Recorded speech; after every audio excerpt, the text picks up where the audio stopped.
COVID. Does the White House have an expectation now on when kids younger than 12 will be able to get the vaccine? Is this before Thanksgiving? Are we thinking the end of October? What's the latest right now? I'm also and have self-interest, as do you, Karen. I understand. I think you saw Pfizer put out their data. Obviously, that's just a step. It has to go through the full approval process. So I can't make a prediction of that at this point. But certainly we're encouraged to see that, but it needs to move its way through the official government process. And on the international travel today, you talked about the policy process. What was the White House looking, or the administration looking to see in order to get to this point today to make the change? Was it the vaccination rates in Europe?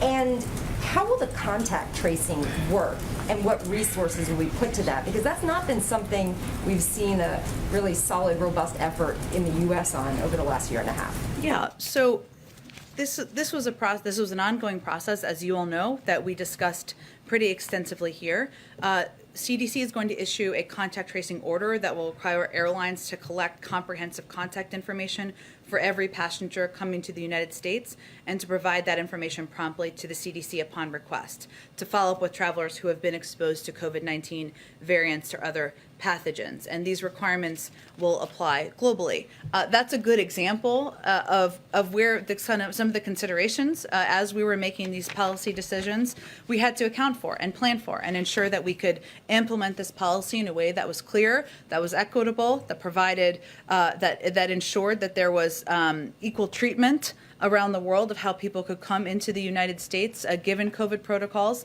But that's an important question. We wanted to make sure we addressed a lot of those internally as well.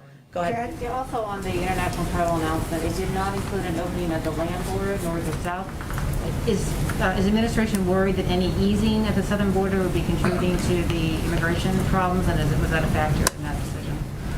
Well, this is an ongoing process, right? So Title 19 is what is in place, of course, at land borders. It's being extended for another month through October 21st.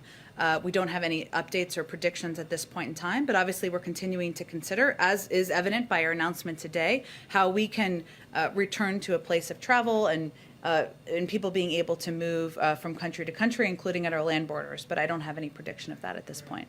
Jen? Go ahead. You may not have seen this because it happened just minutes before you came out, but the Supreme Court has set a December 1st hearing date for the Mississippi abortion law that's a direct challenge to Roe v. Wade.